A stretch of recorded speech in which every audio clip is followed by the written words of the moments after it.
1:57, nos acompaña Patricio Donoso, asambleísta, vicepresidente también del Legislativo. Bienvenido, muchísimas gracias por estar en esta mañana en Primera Impresión. Sofía, buenos días, soy yo el agradecido y un gusto conversar a través suyo con todo el país. Bueno, se quedaron hasta bastante tarde el día de ayer, prácticamente ya hoy, en la Asamblea Nacional, varios temas que tratar, la reforma presupuestaria, la ley de simplicidad y progresividad tributaria.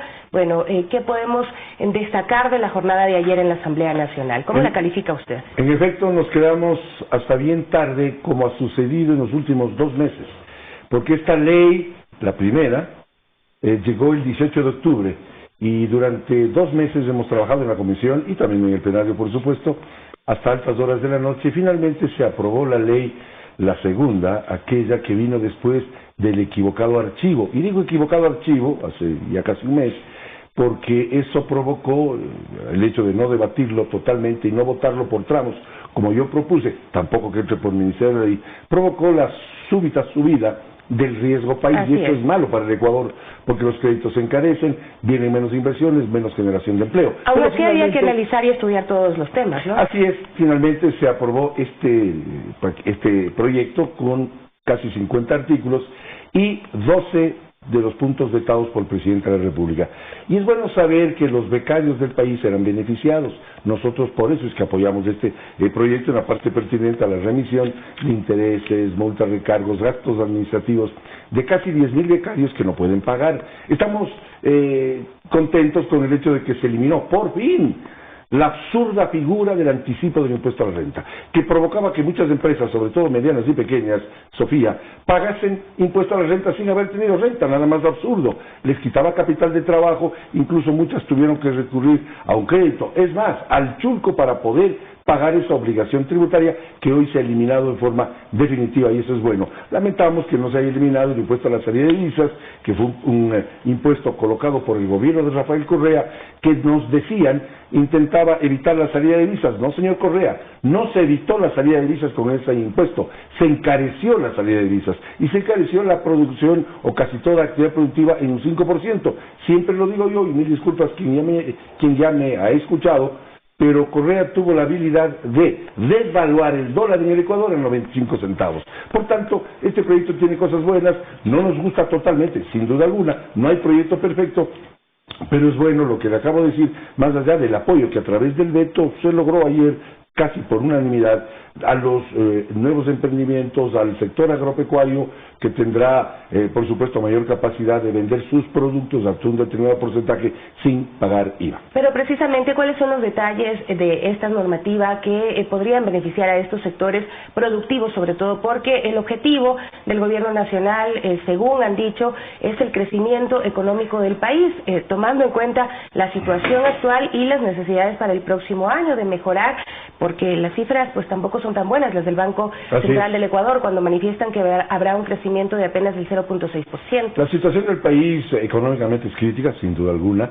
por eso es que nosotros dimos la mano a este proyecto con responsabilidad patriótica, desechando lo negativo, como el devengamiento del tema de las telefónicas, y en el proyecto anterior estuvimos en contra de aquella plusvalía que hizo mucho ruido, pero apoyamos en efecto que no paguen impuesto IVA los tractores de hasta 300 caballos de fuerza para apoyar el sector agrícola. Apoyamos que las flores y el follaje que adornan las bellas exportaciones de flores al mundo entero y que genera muchas plazas de trabajo, sobre todo de mujeres, no pague impuestos. Apoyamos, por supuesto, a que se les auxilie a las provincias que tuvieron un serio golpe con aquellos vandálicos eventos de octubre de este año, que no podemos olvidarnos. Y, por supuesto, apoyamos a quienes tienen diabetes, que los insumos, la glucosa y marcapasos no paguen impuesto a la red, el impuesto especial ICE, de modo que hemos actuado en coherencia con un país que tiene una seria crisis económica. ¿Que hay que disminuir el gasto? Por supuesto que sí, pero hay que apoyar las cosas positivas, como por ejemplo en la Proforma el tema inherente a establecer focalización de los subsidios a la gasolina, 650 millones más o menos, nos dice la Proforma, que ayer finalmente de una forma u otra fue aprobada, porque la Proforma siempre se aprueba. No podemos, de acuerdo a la Constitución, y yo no estoy de acuerdo con lo que dice la Constitución, no podemos negar una Proforma, podemos observar, aprobar, y eso es lo que hicimos. en términos prácticos porque pasó sin las recomendaciones que estableció la legislatura, pero esa es la verdad política. Pero tampoco hubo todo el respaldo de la Asamblea Nacional a esta proforma tal como fue presentada y las observaciones que se plantearon al Ejecutivo, esas 17 observaciones. Vamos a hablar pues en detalle también de la proforma presupuestaria, Encantado. Pero sí quisiera finalizar con el tema de la Ley de Simplicidad y Progresividad Tributaria. Ustedes habían realizado un informe no vinculante a la objeción del presidente a esta Ley de Simplicidad y Progresividad Tributaria, sugerían allanarse a las 12 de las 13 observaciones. ¿Cómo quedan los temas que habían sido observados? Así es. En el artículo 31 y en el 35 se apoya a la economía popular y solidaria para que puedan vender frutas y sus productos para generar el alcohol que necesita la industria. Resolvimos que sí se puede pagar con bonos, sentencias ejecutoriadas y laudos arbitrales, así como el tema de los migrantes, en el sentido de que más de 24 envíos al año tendrán un control y seguimiento por parte de las autoridades para evitar lo que se conoce como contrabando. Es decir, 12, y bien lo dice usted, Sofía, de las 13 objeciones o veto parcial que puso el presidente fueron votadas por unanimidad, y eso es importante decirlo. En la comisión, el domingo pasado, hasta altas horas de la noche, aprobamos por unanimidad todos los bloques legislativos. Por tanto, creo que al final del día la ley sale con un impacto político importante al saber que todos los bloques suscribimos aquel informe el domingo pasado. ¿Cómo queda el tema de las telecomunicaciones? Usted hablaba del devengamiento que se daría a través de reinversión. ¿Cómo quedaría establecido a través de esta ley? Causó mucho ruido aquello del devengamiento, y mucho ruido porque en efecto se les daba la posibilidad a las telefónicas de que un porcentaje, me parece que era el 70% o el 45%, 45 a 70%. Exacto, 70% de sus impuestos sean destinados a mayor cobertura. Lo que se resolvió es rechazar aquello, el propio veto lo hizo, es la verdad, y por supuesto las telefónicas harán sus inversiones de acuerdo al giro de su negocio. Por tanto, ese ruido que se causó se eliminó, lo cual fue bueno.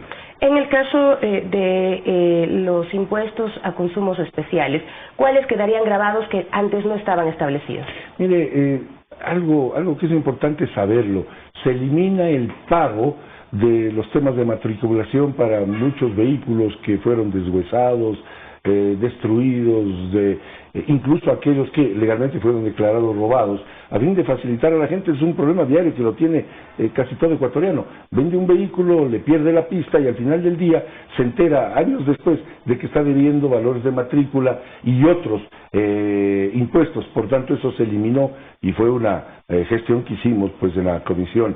En cuanto al ICE, se elimina el ICE de un montón de artículos médicos, agrícolas.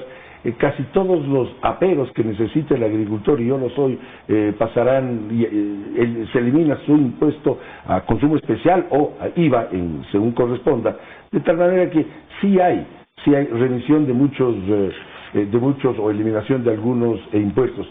Claro que quedó, y eso está bien, estamos de acuerdo en ciertas contribuciones que las empresas grandes deberán hacer en los próximos 3 años, porque la crisis es sumamente grave, sumamente severa, con un déficit fiscal casi inmanejable. Pero hablando de estos impuestos que se había mencionado, que eran necesarios, por ejemplo, desde la lógica medioambiental, lo de las fundas plásticas, ¿cómo queda esto establecido? Yo propuse que se haga en forma progresiva. Se me hizo caso a medias, me explico. Se aceptó que paguen 10 centavos por cada funda, pero en forma progresiva, empezando por el siguiente año 3 centavos, luego 7 y luego 10. Se había propuesto que se pague en forma diferenciada, porque no es lo mismo salir de un almacén con una funda pequeña que lleva un par de esferográficos y 2 borradores, a llevar 10 kilos de tomates. En esa parte no se me hizo caso, pero sí es bueno actuar ecológicamente de acuerdo a lo que el mundo nos está diciendo. Debemos cuidarnos del mal uso del plástico que pues afecta al planeta entero, ¿no? La lógica es esta, ¿no? En el caso de las bebidas azucaradas, de igual manera. Sí, de igual manera, allí se eliminó el ICE para el trabajo o agrícola de miles de ecuatorianos que trabajan en el campo, que venden sus frutas para generar el alcohol que se requiere para el trabajo, y el azúcar también que usted menciona, Yo creo que los sectores productivos deben sentirse bien. Cierto es que hay ciertas contribuciones y algunos tienen esa preocupación, pero hay que arrimar el hombro cuando la situación del país es complicada desde el punto de vista económico. El déficit fiscal, la deuda con la cual quedó este gobierno heredado del anterior, es sumamente grave. Usted mencionó al inicio de la entrevista el bajo crecimiento que tendremos, un 0,2, otros hablan del 0,5% el próximo año. Pues lo primero que tenemos que hacer es bajar el riesgo país. Mire, con el veto, con el archivo que se hizo de la ley grande, de la ley de crecimiento económico, subió súbitamente el riesgo país a 1.400 puntos. Eso significa que para préstamos internacionales tendrá un costo para el Ecuador de 14 puntos sobre la tasa internacional, es decir, créditos al 16%. Estamos muy mal si es que dejamos o hubiésemos dejado que ese riesgo país siga subiendo. Espero que con la aprobación de años el riesgo país vuelva a bajar. Ahora, en el caso de la proforma presupuestaria, prácticamente pasa por el Ministerio de la Ley, sí, porque hubo esta votación el día de ayer en la que no se aprobó, ¿no? Sí. La proforma queda en algo más de 35.000 millones de dólares. Sí. ¿Cómo ve usted, cómo analiza el texto propuesto, los gastos, cómo están distribuidos y cómo se va a financiar sobre todo este presupuesto? Hay este tema de la monetización que nos preocupa mucho y ayer se habló bastante de este tema en el plenario. La monetización no es más que o la venta o la concesión de activos del Estado. Si se vende Sopladora, si se vende el Banco del Pacífico, otros activos que son de todos, o se los concesiona. Si es concesión, podrían generarse ingresos por 2, 3 años, me imagino yo. No sabemos cuál es el esquema de aquellas concesiones. Pero si es venta, no será un ingreso permanente, y en la proforma algo estaba con respecto a que es un ingreso permanente. Esa fue una de las observaciones que hicimos los legisladores hace unas 2, 3 semanas. Ayer, por un voto, no se aprobó exactamente tal como lo había establecido el gobierno, con la respuesta a aquellas 17 observaciones que usted acaba de hacer mención. Pero tiene cosas buenas, como el valor conservador del precio del barril de petróleo de $51 más menos, y por supuesto ingresos por tributos de 14.300 millones de dólares. Es bastante conservador y yo creo que en ese sentido la proforma está bien. Lo que está mal es en el tema de la monetización y tal vez en algunas malas colocaciones de ingresos permanentes o no permanentes. ¿Pero usted cree que se ajusta a la realidad del país para el año 2020? Bueno, ayer lo dijimos, la realidad del país es sumamente dura y grave. No nos hubiese gustado un presupuesto o una proforma en ese sentido. No nos olvidemos que el presupuesto es del supuesto previo de lo que va a ocurrir, y así está el valor del barril de petróleo, así están los ingresos tributarios, así están los ingresos de la monetización. Pero claro, nos hubiese gustado una mejor proforma, porque hubiésemos preferido tener una situación económica mejor de la que tenemos. La situación es grave y quien la desconozca está viviendo en otro planeta. La situación económica es dura, es grave. El 80% del gasto público está referido pues a policías, militares, salud y educación. Pero hay que disminuir en otros sectores ese excesivo gasto público. Hay que eliminar ese gasto público en alguna medida y, por supuesto, lograr mayor recaudación y mayor inversión extranjera. Y solo, Sofía, se logra mayor inversión extranjera generando un país creíble, dándole la oportunidad al Ecuador de que reciba inversión extranjera, de que regresen los capitales, y no regresan los capitales porque hay una ley de impuestos de salida de divisas, regresan por confianza o no. El capital, estimada Sofía, es como el turista. El turista no va a donde lo pueden matar, no va a donde puede perder su vida. El capital es igual, no va a donde puede ser esquilvado o maltratado. Va el capital a los países que le tratan bien. Por eso es que las inversiones van mayoritariamente a Colombia y Perú. Ellos captan 8.000 millones de dólares, 9.000 millones de dólares de inversión extranjera directa, mientras el Ecuador no llega a 1.000 millones. ¿Por qué? Porque hay esta inseguridad jurídica, porque muchas veces no hacemos la tarea correcta, y por supuesto por el altísimo nivel de endeudamiento y corrupción que tuvimos en el Ecuador. Muchísimas gracias por acompañarnos el día de hoy, asambleísta. Muchísimas gracias por compartir sus criterios en torno a lo ocurrido en la jornada de ayer en la Asamblea Nacional. El asambleísta, vicepresidente de la Asamblea Nacional, Patricio Donoso, nos acompañaba hablando de esta aprobación de la Ley Económica de Simplificación y Progresividad Tributaria y también de la Proforma 2020. Nosotros vamos a una pausa y regresamos.